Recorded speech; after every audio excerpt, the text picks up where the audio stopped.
Second one is relativity. People look at their performance of their portfolio, which they should have constructed for good reasons, being highly diversified, say, for example, owning lots of different asset classes. All right. And if the S&P outperforms, now, oh my God, I've underperformed relative to somebody. Well, if you wanted the S&P 500 as your only investment, because for whatever logical Right. reason you would have owned it. So Right. they look at their performance there. I think it was Warren Buffett who said relativity has a place in science, but it should have nothing to do with investing. Warren Buffett didn't care when we had a dot-com bubble, and he just held to his beliefs. So one, never look at your performance relative to some benchmark if you made a good decision in creating your portfolio. In other words, here's the message. Never judge a strategy by the outcome, but by the quality of the decision making that went into the process. We don't have a clear crystal ball, and therefore you shouldn't judge the quality of a decision by the outcome. This is the Future Ready Advisor, a show about transforming your financial advisory practice. I'm your host, Sam Sivarajan, a wealth management consultant, behavioral scientist, and keynote speaker. In this podcast, I dive deep into the real challenges advisors face and bring you insightful conversations with top industry experts. Together, we'll explore practical strategies grounded in behavioral science to help you better serve your clients, optimize your time, and build a future-ready practice. Hi, everyone. I'm your host, Sam Sivarajan. Welcome to today's episode of the Future Ready Advisor. Today, I'm here with Larry Swedroe, a prolific author and thought leader in the investment world. Larry, welcome to the show. Nice to be with you, Sam. Thanks for having me. Great to have you. I'm a big fan of your work. Let me introduce you quickly to our audience. Larry Swedroe is the former head of financial and economic research at Buckingham Wealth Partners and a leading advocate for evidence-based investing. With decades of experience, Larry has authored numerous books and articles aimed at helping investors make better decisions based on data and proven strategies. He's a well-known voice in the financial community, regularly contributing to industry discussions on risk, behavioral finance, and investment strategies. Today, we'll dive into Larry's insights on how advisors can better navigate the evolving landscape of wealth management and guide clients towards successful financial outcomes. Larry, you've been a leader in the evidence-based investing movement for years. Could you start by explaining what you mean by that and also about your journey into this approach? So what sparked your initial interest in data-driven evidence-based strategies? Well, it's kind of an interesting evolution. When I was growing up, my father did a really smart thing. When I was born, I had about $500 in gifts, and he bought, because he was a real stock junkie, and he bought one share of 10 different companies. And by the time I was like 7 years old, I'm reading the Wall Street Journal and the Times to follow my stocks and learn about it. And I went to school to be a security analyst and portfolio manager. Unfortunately, despite graduating number one in my class from one of the top MBA programs in the country, NYU, I got out of school at a time when Wall Street was collapsing, 73.4, right in the middle of the oil embargo. And at the same time, not only had the markets collapsed, but revenue streams on top of that collapsed because it was the end of the fixed brokerage commission era. And so Wall Street firms, investment firms were laying off people with decades of experience, and I had none. So I ended up working at CBS in their international finance area. Got lucky. It was a brand new field with floating exchange rates that just started. And I did that for 2 years, and then Citicorp hired me to help them build a international finance consulting operation to help multinational corporations manage this new world of interest rate risk going crazy, double digits, foreign exchange rates, going crazy, inflation creating all kinds of problems. And in the land of the blind, as they say, the one-eyed man is king. I was all of 24 years old and 2 years of experience. So I advise some of the largest companies in the world on management of interest rate risk, foreign exchange risk, floating rates, help create initially some of the first derivative products, those weapons of mass financial destruction, as Buffett called them. And an interesting thing I learned, we also sold economic forecasts. I was like an economist for the firm, although I didn't have that title. And so we would sell these forecasts. And one of the things I learned is my experience was when I got a forecast right, of course, I took credit for the brilliant analysis. And when I got it wrong, I blamed it on bad luck, just some unexpected risks that showed Of up. course. Well, at the end of the day, you're a genius when you're never wrong, but that obviously was wrong. And it really was an experience there to learn. And what I got out of it was it's a mistake to focus on forecasting because there are no good forecasters. They don't exist except in people's minds. So they're legends in their own mind. They shouldn't be legends for investors. And what investors should do instead is to think of managing risk. I love it when some analyst says the market's going to end at 5723.50, right? Like it gives it an exactitude, so it's Exactly. convincing. We need to think of in probabilistic terms, like a bell curve, and you have to be prepared that any of those possible outcomes can occur. And you want to make your portfolio, I use the word resilient, to any of those outcomes. So again, I was there for two sort of revolutions, and then a third one came along that really helped shape the way I think. Which was the mortgage banking world changed with the first issuance of private mortgage-backed securities. And I moved to Citicorp Homeowners Inc. to help them build that bank. And then 2 years later, a group of us left Citicorp mostly to go take over a company called Prudential Home Mortgage, which was owned by Solomon Brothers and Prudential. We thought it was a great idea, just poorly run. Company had done a few $100 million origination. At that time, no one really had done much more than about $1 billion a year. 8 years later, we sold it. We had done $44 billion at the peak, sold the company for over $1 billion. And while there, I was in charge of all of the credit risk. I was in charge of interest rate risk, liquidity risk, and lived through lots of financial crises during those periods, including the fact that the fifth largest bank in the U.S. failed. Imagine if that happened in 2008 or after. I'm willing to bet, Sam, you can't, and none of your listeners could probably even name that fifth largest bank at the time. What do you think? Oh, It was Continental Illinois. okay. Right? Imagine today if the fifth largest bank. So again, I had to learn dealing with interest rate risk as well as foreign exchange risk, prepayment risk, credit risk. And I learned to think about making sure you built your portfolio so it could be resilient, so you never take a bet that you can't survive from. And that gets into, eventually we could talk about sequence risk, which is a real problem for investors. Because even if you guess the returns right over the long term, the orders of returns can change. And then when the company was sold, I was going to go and try and find a teaching job. That's really my passion. I had guest lectured at Stanford and a few other places. And friends of mine had started up this investment advisory firm just when RIAs were beginning to take form and the first CPAs were allowed to become investment advisors. The laws had changed and they were great planners, but they didn't really know investing.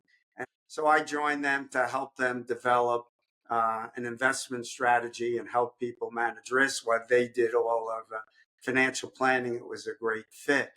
And that fourth revolution that came around, I was lucky again at just the right time, was just as I was joining, it was right after Fama and French had changed the whole world of investing with their summary of the research. Prior to them, we had lived in this one factor world called CAPM, which only explained about 2/3, it turns out, Yep. of the differences in returns of well diversified portfolios.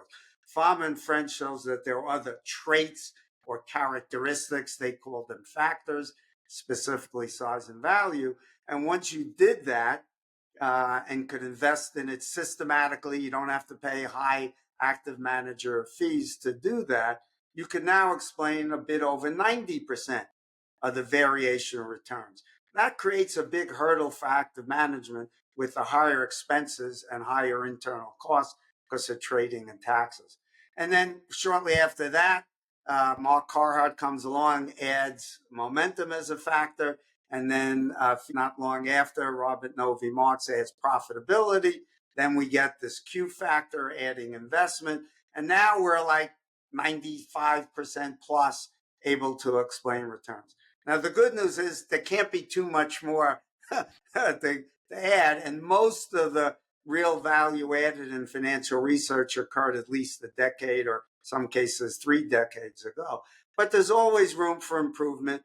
I think it's key to kind of summarize all this by telling you a brief story. And this is the way I try to teach investors about it. So, Sam, you're not feeling well. It goes on for a week or two, you're achy, whatever. You finally decide, you're getting a little worried. You go to a doctor. You tell the doctor what the problem is. They put you through this battery of tests. Doctor then calls you in to discuss the results. And Sam, based on the results, and he pulls out Men's Health and says, in my reading of this literature, here's what I think the problem is. Here's what I think we should treat you with. How do you feel? Good or bad?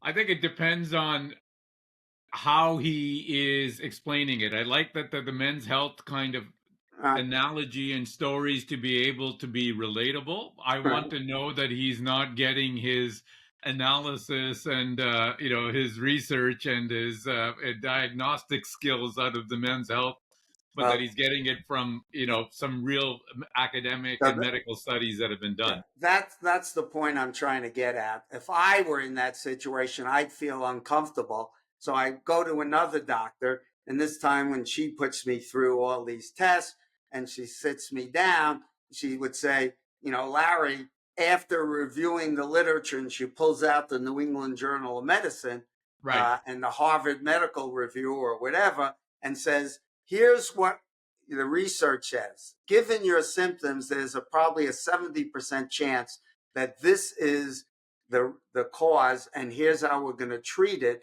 And if that doesn't work, then we'll look at the next step, which is the next most likely thing. Right. Now you should be feeling better. In other words, you're in our world of investing, CNBC, Barron's, those things are the equivalent of the first example. Yep. What Jane Bryan Quinn called investment pornography. It's meant to excite and titillate you, but you should ignore it. In our world, the financial equivalent is the Journal of Portfolio Management, Journal of Finance. So I want to look at empirical research, and before I will implement a strategy, I want to make sure that the evidence meets all of these criteria. So number one, there's a premium, and that premium has been persistent over very long periods of time. So we know it's not likely to be a lucky outcome when just everything happened to go well.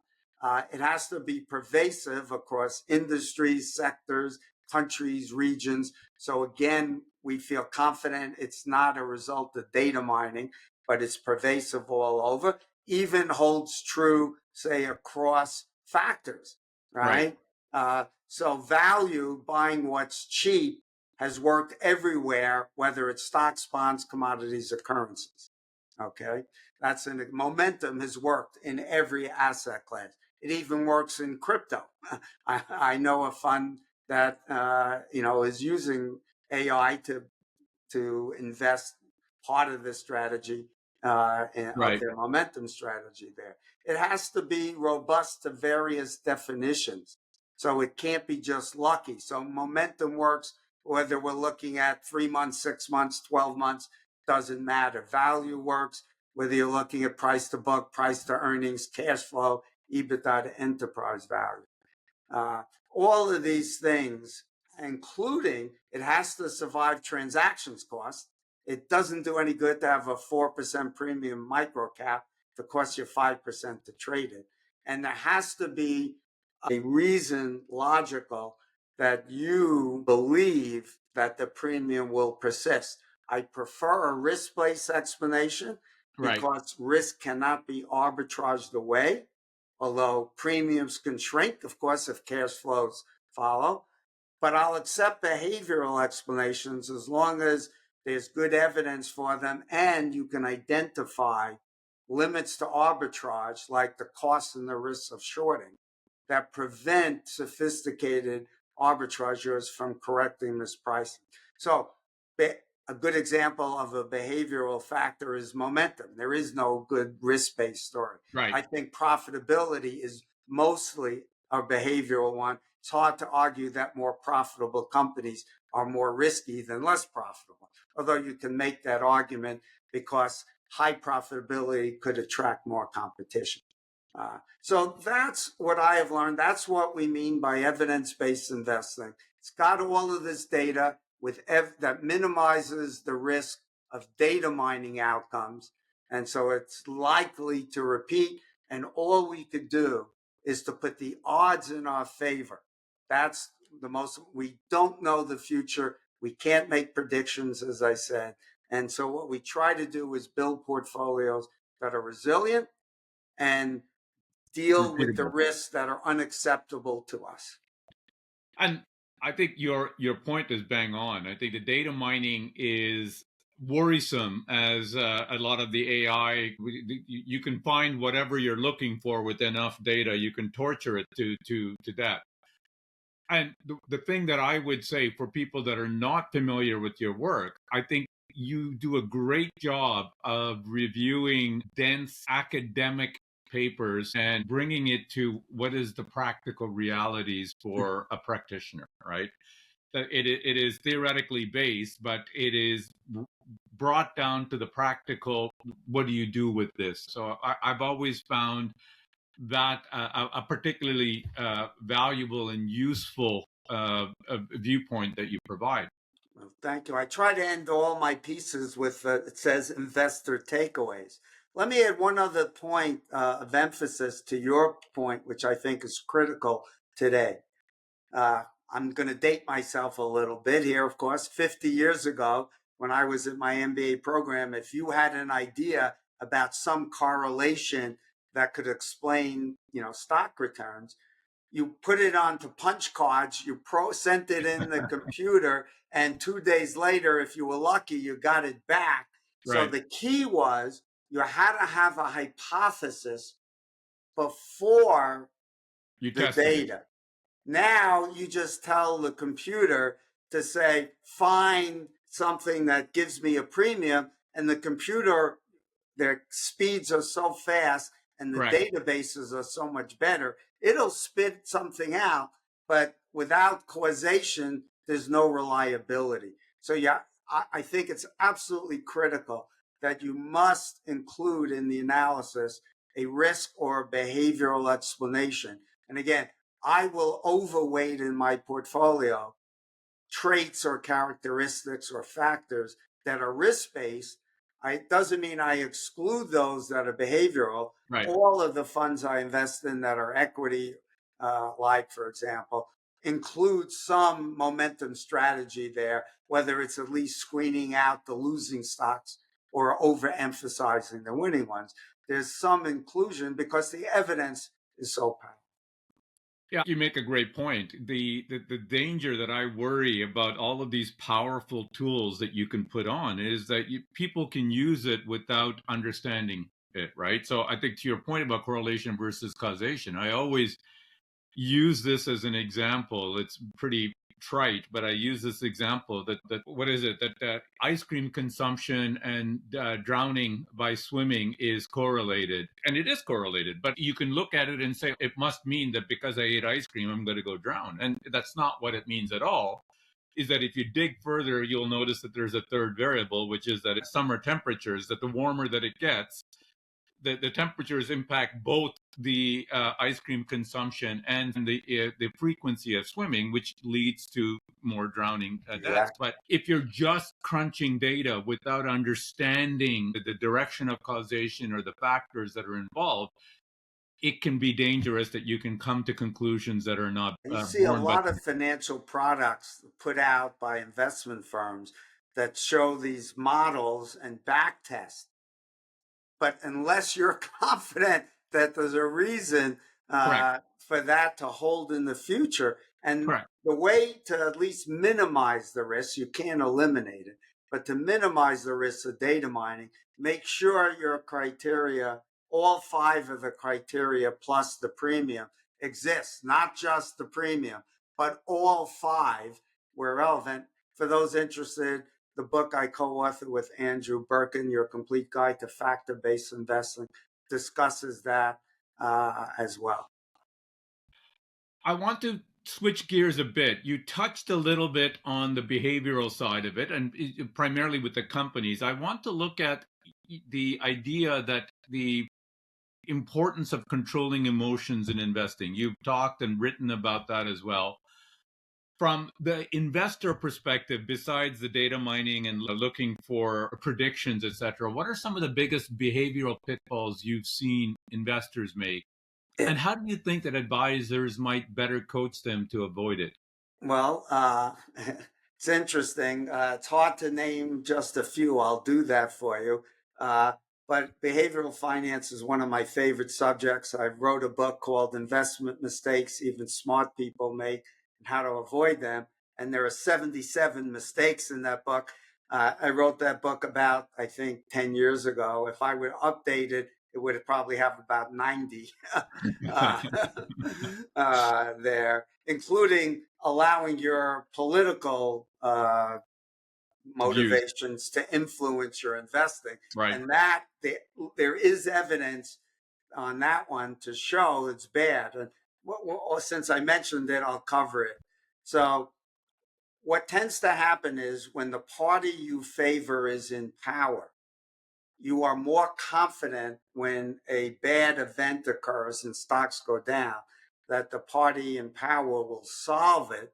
And therefore, you are less likely to panic and sell, more likely to rebalance and at least stay the course. And therefore, you will more likely come out ahead. When the party you favor is out of power, you're more likely to fear that the party in power will screw up, and you're more likely to Panic underperform sell. because you panic. So, under the Bush administration, guess whether Democrats or Republicans had better returns? Of course, it was Republicans, because when we got the crisis from, with the internet crash, .com crash, and then Right. 911, we had the market crash, and Republicans tended to stay the course and did better. Then, when Obama was president, of course, the Republicans felt that he would screw up the economy. We had the '08 financial crisis. Democrats tended to be more disciplined, did better. Then again, under Trump, the same pattern held up as well. And we don't have any data on that, but I would bet the Democratic investors did better. The market obviously did well, and Republicans would have been more likely to fear Democrats would not handle the economy that well. So that's one. But I think the three biggest ones, if I could touch briefly on three, is one is overconfidence. It's a Mm-hmm. simple human trait that touches across every subject. Yeah. We are overconfident of our abilities. It doesn't matter. If you ask people if you're a better than average driver, Yeah. somewhere between 80 and 90% will say yes. You could ask them if they're better than an average lover, and they'll get the same numbers. And we know that, you can't be more than 50%. But that overconfidence in those areas is actually a good, healthy thing. Imagine, Sam, if you woke up and one morning looked in the mirror and said, I'm dumb, ugly, stupid, and everybody hates me. I mean, the suicide rate would be through the roof. So Right. being overconfident of our personal skills is probably a good thing. But if you're overconfident about your ability to take risk, forecast the market, you're likely to take too much risk, concentrate it in a few stocks or sectors, or listen to some analysts because their views happen to agree with yours. We Yeah. know that people pay much more attention to views that agree with them when you should pay much more attention to views that disagree because it may cause you to think about risks that might show up. So overconfidence is really bad. And that the research shows the more confident investors were about their abilities, they tended to trade more, took more risk, and they have the worst results. Second, and by the interesting stat is men, of course, Right. because of the testosterone factor, are more overconfident than women tend to And be. do worse Women on know better, investing. and of course, they do worse for the reasons I gave. Yeah. Second one is relativity. People look at their performance of their portfolio, which they should have constructed for good reasons, being highly diversified, say, for example, owning lots of different asset classes. All right. And if the S&P outperforms, now, oh my God, I've underperformed relative to somebody.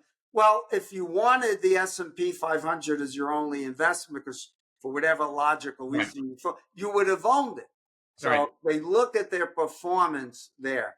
I think it was Warren Buffett who said relativity has a place in science, but it should have nothing to do with investing. Warren Buffett didn't care when we had a dot-com bubble, and he just held to his beliefs. So one, never look at your performance relative to some benchmark if you made a good decision in creating your portfolio. In other words, here's the message. Never judge a strategy by the outcome, but by the quality of the decision making that went into the process. We don't have a clear crystal ball, and therefore you shouldn't judge the quality of a decision by the outcome. The last one is recency bias, and this probably is the most costly, or could certainly is one of the most costly mistakes. When it comes to investing, investors, including institutional investors, think that 3 years is a long time to judge performance. 5 years is a really long time, and 10 years is infinite. That is garbage. You should throw that idea out because all risk assets go through very long periods of poor performance. And if that wasn't true, there'd be no risk premiums because all Right. you have to do, hang on Right. 3 or 4 or 5 or 6 years and you'll get the premium. And to illustrate that point, a great example, why don't I only own the S&P 500? Well, the last 97 years or 96 years of data we have, there are 3 periods totaling 45 years where the S&P underperformed totally riskless T-bills. The 15 years from 29 to 43, All the right. 17 years from 66 to 82, and the 13 years from 2012. Now, that's also true about reinsurance. So, reinsurance is a very logical asset class because people want to are willing to pay a premium to avoid left tail risk. Right. All right. And insurance companies and reinsurers have been in business for hundreds of years, and they have good returns over the period. And the premium is logical. It doesn't matter whether you look at insurance in stocks, for example, buying puts. You buy puts, you lose money. You buy calls, you're paying away these premiums, right, for insurance. And people forget, and this is really important on the recency bias. Here's what they don't get, and I wrote a piece about this, that all risk assets have self-healing mechanisms. By that I mean stocks, they crash. What tends to happen? The PE ratio goes way down, which Right. means the expected returns are going up. You're getting a larger risk premium. Bonds go down either because of inflation or real growth. Well, guess what? Then the yields go up. Right. And now you have higher expected returns. Reinsurance. Guess what happens after hurricane losses? The premiums go up and The deductibles go way up, so Right. you're taking less risk, and the underwriting standards go up. And the same thing is true on corporate credits. You get defaults go up in a recession, spreads widen, underwriting standards, yields go up, but they tend to panic. So the key is this: every risk asset will go through long periods of underperformance. That is not a reason to avoid an asset class. What the message should be is, since we don't have any clear crystal balls, we should hyper diversify, owning as many different unique risks as we can, and then staying the course, buying when things do poorly, because that self-healing mechanism is Correct. likely, but not certain, to lead to higher future returns. And when the returns are great, take some of those chips off the table, because the reverse is true. Higher valuations mean lower expected returns. So I totally agree. I think you're talking about reversion to the mean, which I believe does exist for all of the reasons that you talked about. So basically, boil down all of that wisdom that you gave in. It means you should have a better process. Make sure that you have a process in which you build your portfolio that is well informed using the evidence based strategies that you talked about. Make sure the portfolio is diversified. And number three, you rebalance, right? And it's the endowment effect and everything else that exists in human nature. There's a tendency to not want to crystallize losses or not to take gains for tax reasons, etc. But this is where I think having a bit of that rules-based kind of investing, that you remove your emotions from it, because it becomes very, very hard in the moment to say, oh, I should sell this stock, it has gone up, or this asset class, it's gone up so much, etc. Like, now I'm going to take some gains. Most human beings don't want to do that. Yeah, it's But called loss aversion. That because when they sell at a loss, they're admitting their mistake. correct. So they are unwilling to. They, on the other hand, they tend to take gains too soon and don't allow that momentum effect to play. And why is that? Because when they realize a gain, it shows you how brilliant they were in their decision making, right? So it enforces their overconfidence. Let me say this, because you also asked about what should advisors be doing. It is absolutely critical that advisors educate investors about the historical evidence and showing them that every single asset class goes through these long periods. Right. So whatever you're holding, you want to only be in the S&P? Let me show you the 70s and 80s when international far outperformed. Let me Yep. show you the decade of the aughts, the 2000s, when US far underperformed. Emerging markets far outperformed in those periods. Look at Japan. It was going to take over the world by Correct. 1990. Japan was taking over US stocks. There were big headlines in Fortune magazine or Forbes, I forgot which one, I think it was Fortune, which showed that, they were buying up even things like Rockefeller Center and Pebble Right. Beach Golf, and there was only one semiconductor plant, I think, left in the US. And the next 34 years, Japanese stocks returned close to zero, right? So that could happen to the US. You have to think about that. So the second important thing is to show the importance of diversification. And what you have to do, I think, is to show people Monte Carlo simulations. Don't assume, if you think stocks are going to return, well, most financial economists think US stocks are likely to return something like 6% over the next decade based upon current valuations and expected inflation. But you shouldn't think of that as 6% as a guarantee. It should Exactly. be that 6% is the median of that potentially wide dispersion of outcomes. And what you have to show is that left tail risk maybe is only a 10% chance, but I need a plan that's, number one, recognizes that you are willing and able to accept the risk that shows up. Correct. And number two, if it shows up because of potential risk that could cause your plan to blow up, what plan B do you have that says, okay, if this happens, I'll plan on working longer. I will cut my spending. I'll sell my second home. I'll move to and a lower Yep. cost of living area. I'll cut my vacations to Europe every year down to every third year or whatever. You have to have that plan, because if you don't, when the risk shows up, and it very likely will at some point, you're likely to panic. And in a panic, your stomach will make the decisions. And I've yet to meet a stomach that makes good decisions. I don't think any investor should have an investment plan that doesn't include plan Bs. Well, I totally agree with you. I think it's things that I've been writing and talking about. I think that there's comes back to your point about prediction and everything else. I think there's a sense increasingly, I would say with investors, but also with some advisors, that the idea that we can predict what's going to happen. And Mm-hmm. as a result, we're going to put a portfolio out there that we've taken our best estimates of what's going to happen, and that becomes the gospel. And the idea is to have a certain degree of humility. There's a lot of uncertainty. Again, risk is different than uncertainty, and you Yeah. can't necessarily have a probabilistic approach to uncertainty. The pandemic is a great example.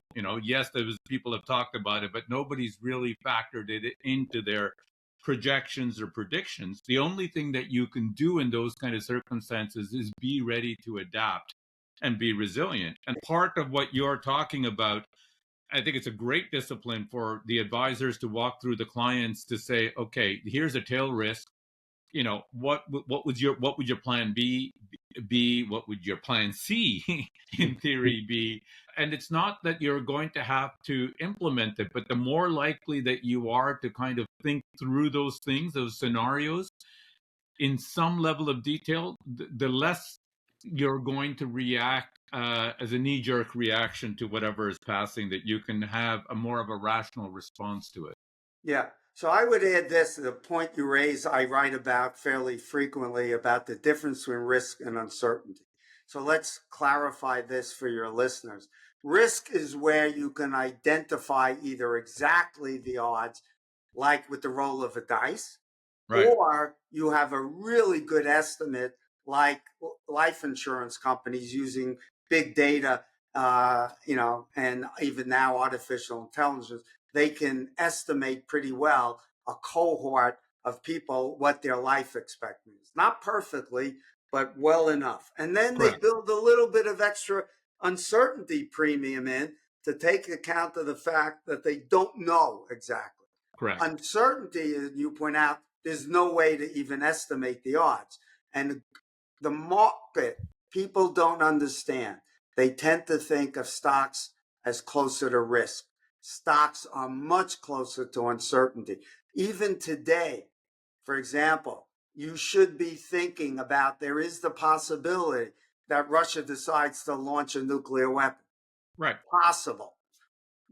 I have no idea whether that is likely or not. Iran, let's say Israel attacks Iran, and the next day, Iran mines the UAE Gulf ports and shuts down oil out of the Middle East, and you have $150 oil. Yep. That kind of thing should be in your plan, meaning that you should have assets in your plan that are resilient to one, if those Kind things of event. happen, you could have a repeat of 73.4 where stocks get killed and bonds get killed, like 2022.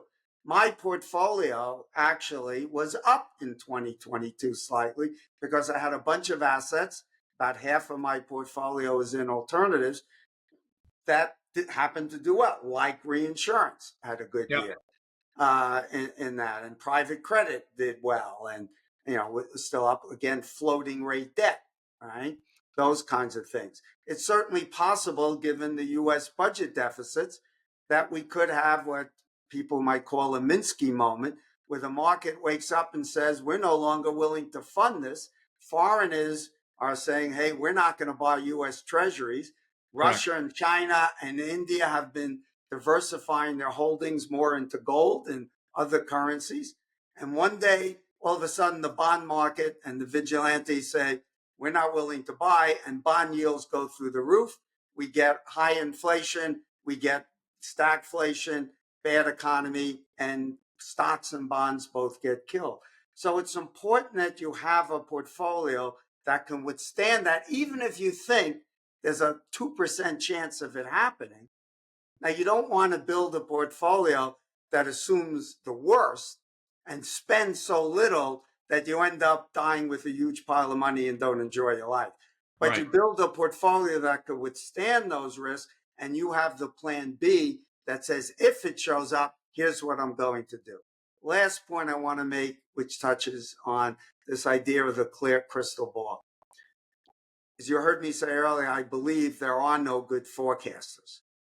Right? There are people who are good at thinking about risk and what might show up. I would certainly put Nassim Nicholas Taleb in that category. Right. All right. But what my point is this, even if you had a perfectly clear crystal ball, sometimes you'll get it dead wrong. And I would just ask you, Sam, September 18th, I think was the date the Fed cut interest rates 50 basis points. Yeah. If you had to bet what the 10-year Treasury would do, I think almost every investor would say, you want to be a buyer. Yeah. And the 10-year Treasury is now significantly higher yield than it was on that date. So if you looked and knew that the Fed was going to cut rates, you would be a buyer, and yet you would have lost significantly betting on that. That's a good example of why you need to be a hyper diversifier, and also why you should ignore all forecasts. Build a plan that's resilient to almost any outcome. That's a great point. I think as you're talking, it reminded me of Barton Biggs, who was the macro researcher for Morgan Stanley. Very well thought of, brilliant. He started a hedge fund and he called oil to drop. This is way back, but oil to drop. And he was right, except he was about a year or 2 years early, and as a result the hedge fund actually ended up going out of business because he got the call not wrong, but the timing of it wrong, right? And this is So a he very, made very too big a smart man. bet. He made a bet that caused the fund to fail instead of putting maybe 10% of the portfolio in that kind of position. Let me add one other thing while we're on this subject I thought of that's really important for people. Not everyone is willing and able to bear the same risks. Okay. I'm a fairly high net worth person.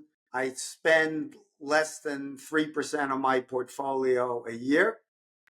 Okay. I spend less than the RMD out of my IRA accounts. And you can own interval funds, which are semi-liquid. They provide typically a minimum of 5% a quarter for most of them. So that gets you 20% a year at a minimum. And if the fund isn't gated, you could get 100% out.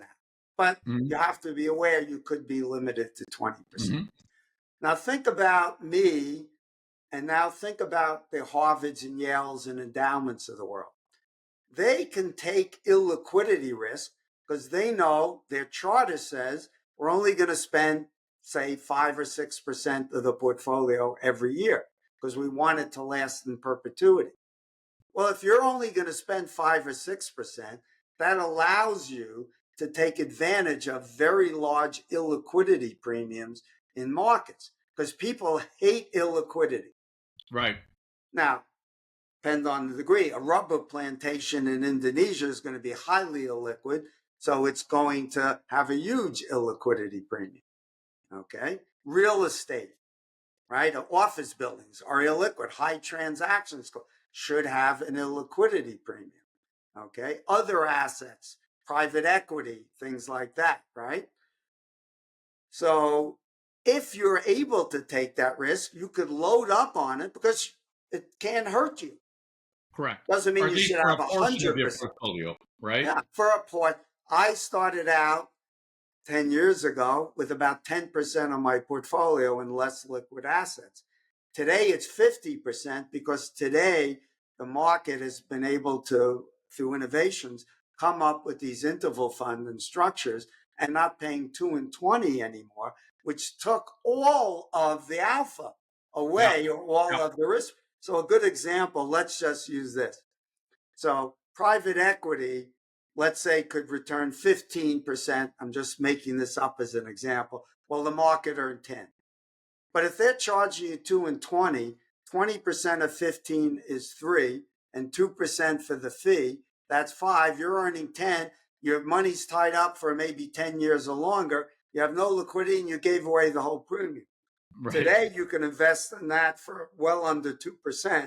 And now you're capturing much of that premium. And they can add value because it is evidence of some persistence of performance among the elite managers, which they have access to, and you and I don't, because we don't have billions of dollars to invest. Right. Right? And the same thing is true of private credit. You know, BDCs, their business development corporations, have fees on average of something like 4%. So they're going to take that whole illiquidity premium. And the credit is definitely more risky. But people hate illiquidity. Right. And therefore you can capture. My own view is those size premiums will shrink because people will wake up and advisors will teach people to, hey, you can take illiquidity risk for at least some portion of your. Exactly. We talked about risk, and I want to maybe finish up on this question. In your review of my research, I found that there are limitations of risk tolerance questionnaires which regulators require us to take, but the risk tolerance questionnaires didn't necessarily accurately predict clients' real world risk taking behaviors. Given this, what do you think advisors should do differently? Perhaps they will still have to use the risk tolerance questionnaires that their firms recommend and require, but what should they do differently when assessing a more holistic picture of their clients' risk appetite? Yeah. So here's what was the first behavioral problem, or the biggest one I stated? Overconfidence. So people take these questionnaires and say, I could take a 40% bear market.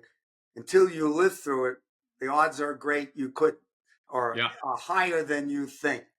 So it's absolutely critical not to just give that questionnaire, but then play devil's advocate with the client.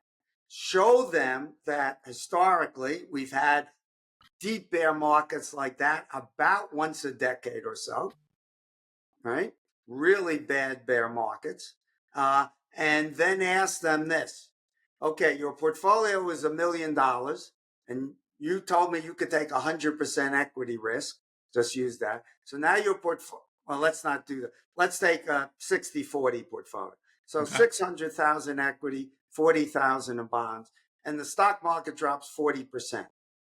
So your 600,000 is now 360. Right. Well, and now your total portfolio is only, let's say, even the bonds, let's just say, went flat to keep the math simple. So now you got 760, but you're supposed to be 60% stocks. Not only do you can't panic and sell, but we've got to buy, let's just say, I don't know what the number would be, say 100 grand or 200 grand of stock to rebalance. Would you really be willing to do that? And don't lie to yourself, because you are the one who is going to have to live with those consequences.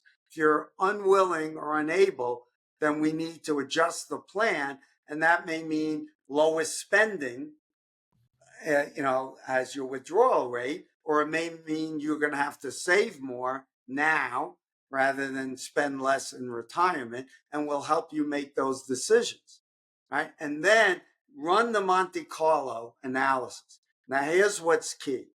We know from behavioral studies the following. People will answer this question very differently, even though it's exactly the same question. Mm-hmm.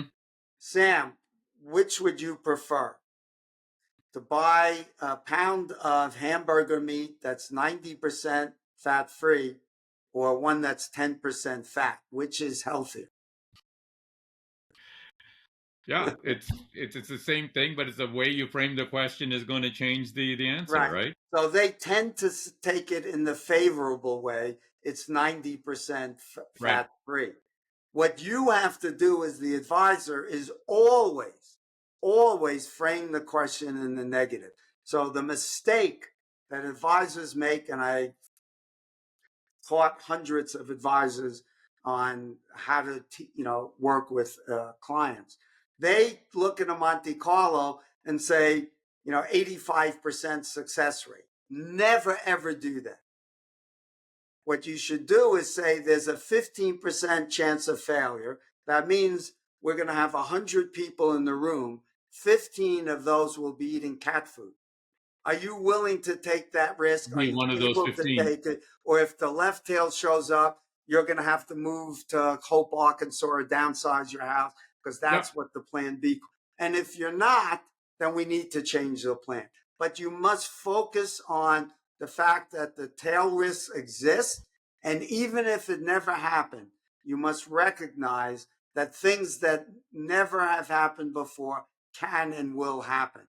And have happened. 911 had never happened before, as a Right. good example, right? We had never had a 2008 where the whole financial system, except in the Great Depression, that was where, but there are lots of events that maybe never happened that could Well, happen. the pandemic that we had and the lockdown across the world. I mean, that has never happened before. I But mean, and I could say the Spanish flu was similar, but we didn't know that what the outcome would be.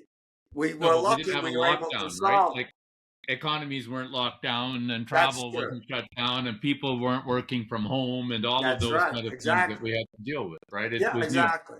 So that's really important. Always focus on the negative side of the equation and ask people that question. Are you willing and able to accept the risk that you're one of those people that could be eating cat food? You could Uh, frame it in a little different way, but yes, that's it. that's great advice, Larry. We're coming to the end of our podcast. So I have a few final rapid fire questions for you that I ask all my guests. Right. So, number one, professionally, what is the most important lesson you've learned over the years? I hope everyone got out of this session that you should focus on managing risks and not returns. 100%. Couldn't agree with you more. And to do the scenario analysis and, frame the questions and think about not just the risk manifesting itself, but what would you do in that, in that eventuality? Yeah.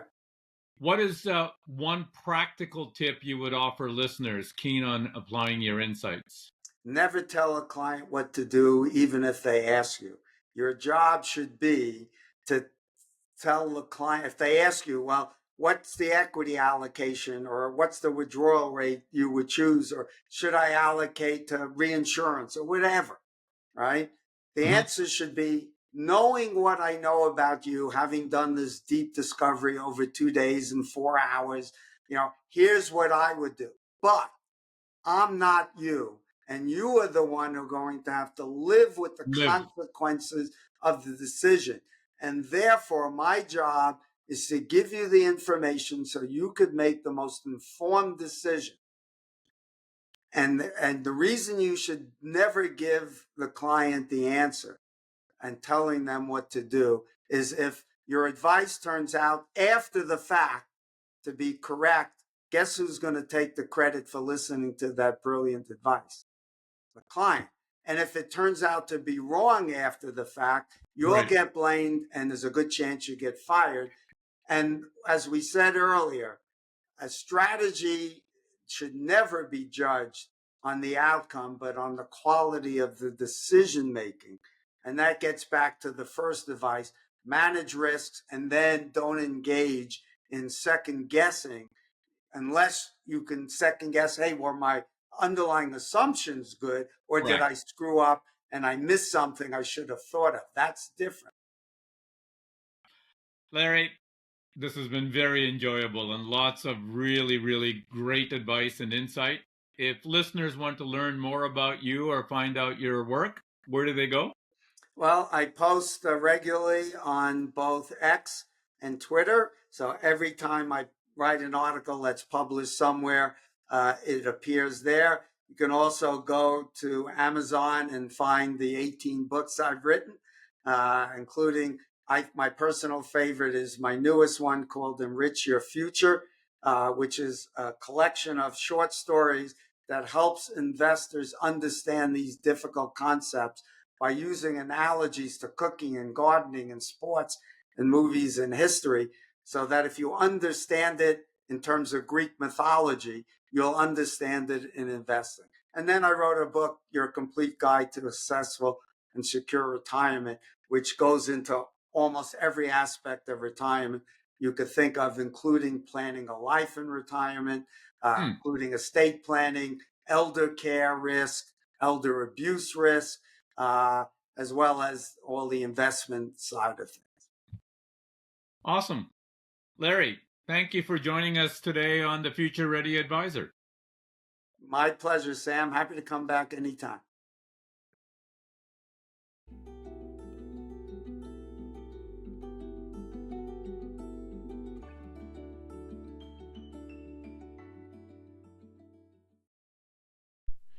In this episode of the Future Ready Advisor, I spoke with Larry Swedroe, a leading advocate for evidence-based investing.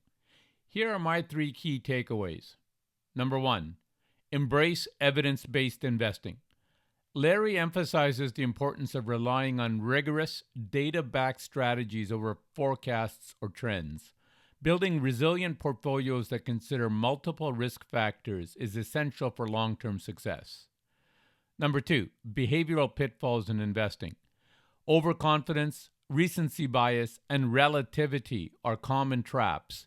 Larry highlights the advisor's role in helping clients recognize and avoid these mistakes through a disciplined, evidence-based approach. Number 3, prepare for tail risks with a plan B. Larry stresses the need for hyper-diversification and developing what-if scenarios to address unforeseen challenges. Advisors must coach clients on contingency planning to confidently weather uncertainty. As I said in the episode, this wisdom boils down to building a portfolio informed by evidence, ensuring that it's diversified, and then regularly rebalancing to stay the course. These principles are vital for creating resilient financial strategies. This episode reinforces why the most successful advisors are not just portfolio managers, but also educators and risk strategists. Thank you for listening to this episode of the Future Ready Advisor. You've been listening to the Future Ready Advisor. If you enjoyed the show, please leave a review on Apple Podcasts or a rating on Spotify, or share your feedback wherever you listen. Be sure to follow the podcast so you never miss an episode. For more insights on how to keep your practice future ready, visit www.samsivarajan.com. You can find the link on the show notes. There you'll find free tools and resources, along with exclusive bonus content from these podcasts. Thanks for tuning in, and I look forward to sharing more strategies with you in the next episode.